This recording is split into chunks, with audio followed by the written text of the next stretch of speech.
آج کے سبق کی سرخی ہے پریشانیاں دور کرنے کا بہت ہی مجرب نسخہ۔ اب سنیے، ساری دنیا سے اطلاعیں آتی ہیں، بہت پریشان ہیں، شادیاں نہیں ہوتی، کاروبار نہیں چلتے، جنات کی وجہ سے پریشان، جادو کی وجہ سے پریشان، اور بیماریاں، قرضے، ٹینشن، بدگمانیاں وغیرہ وغیرہ، نماز میں جی نہیں لگتا۔ اس کے جو بھی علاج ہیں وہ میں نے اکثر میری کتاب مومن کا ہتھیار میں لکھ دیے ہیں اور حدیثوں کے حوالے بھی ڈال دیے ہیں۔ تو مومن کا ہتھیار پڑھنے کا ضرور اہتمام کیجیے۔ یہ ہر جگہ یہ کتاب مل جاتی ہے، انگریزی میں چھپ گئی، اردو میں چھپ گئی، عربی میں چھپ گئی، انگلش میں چھپ گئی، برمی زبان میں چھپ گئی، کئی زبانوں میں چھپ گئی ہے۔ اس کا نام ہے مومن کا ہتھیار۔ اس کے پڑھنے کا اہتمام کیجیے، منگوا لیجیے کہیں سے۔ نمبر 2، علماء نے لکھا ہے کہ جو بھی پریشان حال ہو تو وہ 100 مرتبہ سورہ اخلاص پڑھے اور 100 مرتبہ درود ابراہیمی پڑھے۔ درود کے صیغے بہت ہیں، میں وضاحت کے ساتھ کہتا ہوں کہ درود ابراہیمی میں جو نور ہے اس کا نور عجیب ہے اور بہت ہی مجرب ہے۔ اور سب سے بڑی چیز یہ ہے کہ حضرت محمد صلی اللہ علیہ وسلم کی زبان سے نکلا ہوا یہ درود ہے۔ اس میں نور اور برکت ہی الگ ہے، اس لیے دوسرے صیغے بھی درود کے پڑھ سکتے ہو، لیکن درود ابراہیمی کی خصوصیت لکھی ہے علماء نے، جو نماز میں پڑھا جاتا ہے درود شریف۔ اللہم صلی علی محمد وعلی آل محمد کما صلیت علی ابراہیم وعلی آل ابراہیم انک حمید مجید، اللہم بارک علی محمد وعلی آل محمد کما بارکت علی ابراہیم وعلی آل ابراہیم انک حمید مجید پسندیدہ درود ہے، بخاری شریف کا درود ہے۔ اس کو 100 مرتبہ پڑھیے۔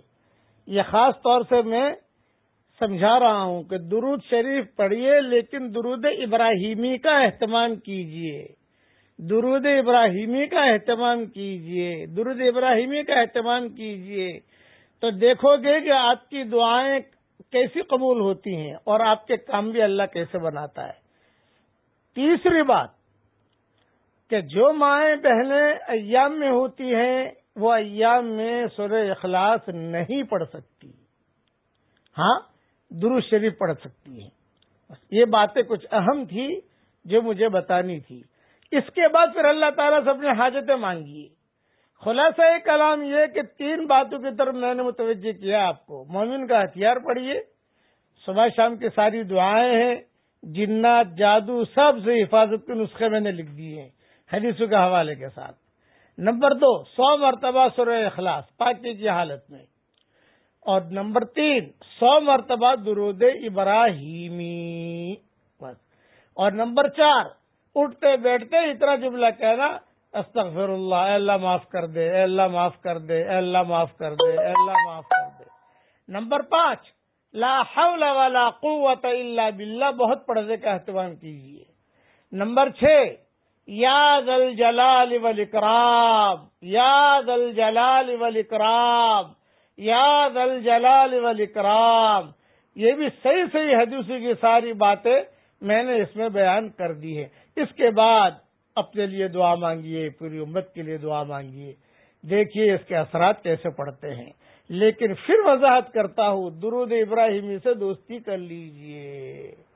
فقہاء علماء نے لکھا ہے، ہمارے کام جہاں اٹکتے تھے ہم درود ابراہیمی میں اپنے بچوں کو لگا لیتے تھے۔ اس کا نور، یہ نور ہی نور ہے اس میں، اور نور ہی نور بھرا ہوا ہے، کچھ بڑھانا نہیں ہے اس میں۔ جیسا درود ابراہیمی ہے ویسا ہی پڑھیے آپ۔ اللہ تعالی ہم سب کو عمل کرنے کی توفیق عطا فرمائے۔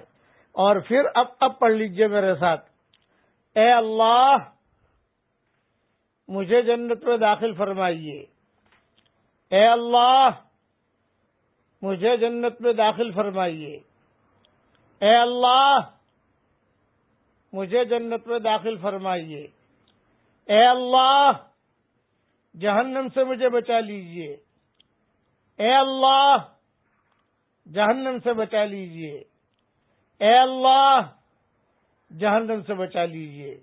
حدیث شریف میں آتا ہے جو 3 مرتبہ جنت مانگے اور 3 مرتبہ جہنم سے پناہ مانگے تو جنت کہتی ہے اللہ پاک میرے پاس بھیج، میرے پاس بھیج۔